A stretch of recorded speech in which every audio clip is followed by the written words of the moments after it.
Azadlyk Radiosynyň Türkmenistandaky habarçylarynyň we okuwçylarynyň maglumatlaryna görä Aşgabatda ýene-de internet el ýeterliligi gowşapdyr.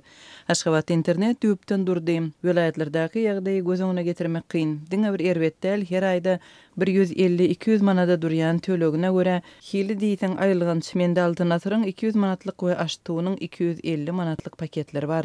Biri beýlekisinden yaramaz diýip Azatlygyň söhbetdeşi habar berýär. Onuň sözlerine görä ulanajylar şikayet bilen ýüz tutanda internet üpçünçülügine berja edýän guramanyň işgärleri belli bir jogap berip bilen oklar. Ýa-da ulanajynyň has köp web-saytlary görmek üçin böwetlerden geçmäge mümkinçilik berýän VPN-den peýdalanmaýanlygyny soraýarlar. Onuň öňü ýerinde Türkmenistanyň Daşoğuz vilayatynda mobil aragatnaşygynyň hiliniň hasam yaramazlaşanlygy habar berilipdi.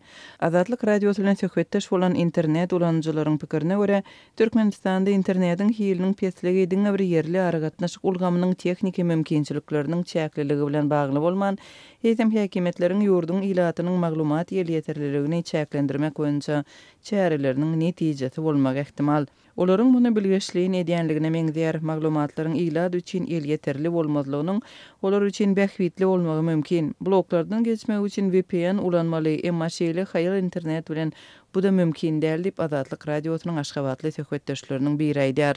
Türkmenistanyň häkimetleri ilatyň internetden erkin peýdalanmagynyň dolu üpçün edilýänligini ençemegedek aýdypdy. Munyň bilen bir wagtda resmi media serişdeleri ýurtda aragatnaşyk puwdunyň şol sanda mobil aragatnaşygyň we internetiň kämilleşdirilýänligini we döwrebap tehniki enjamlary bilen awzallaşdyrylýanlygyny habar beripdi. Şol bıraktığın özünde de Türkmenistan'da internet ulanjylar paýtagtda we vilayatlarda VPN we Siphon ýaly proxy serwerleri ulanmaga synanýanlaryň internetiniň öçürilenligini ençemegedek habar beripdi. Şeýle-de Türkmenistanda Line we Odnoklassnik ýaly sosial ulgamlaryna girýän adamlaryň Milli Howpsuzlyk ministrligine soragy çekilenligi aýdylypdy. Gararsız habar beriş serişdeleriniň şol sanda Azatlyk radiosynyň web-saytlary, şeýle-de Facebook, Twitter, Vkontakte ýaly meşhur sosial ulgamlary Türkmenistanda petekli bolmagynda galýar.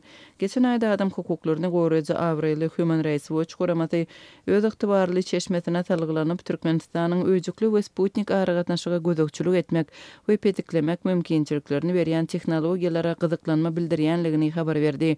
Gurama Germaniýanyň Rohde Schwarz adly kiber howpsuzlyk kärhanasynyň Türkmenistan bilen gatnaşygyna degişli öz aladalanmalaryny beýan edip, olar hökümet tarapyndan satyn alynan enjamlaryň web-saytlary bloklamak hemde adam hukuklaryny batgylap olary iýdarlamak ähtimallyklaryna garşy nähili çäre görendiklerini aýan etmeli diýip çäweden maglumatynda bellidi.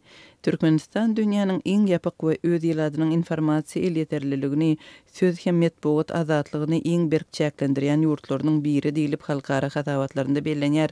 Jurnalistleriň hukuklaryny goraýjy serkätsiz reportyorlar guramasy Türkmenistanyň prezidenti Gurbanguly Berdimuhammedowa internetiň duşmany diýen adyny berdi.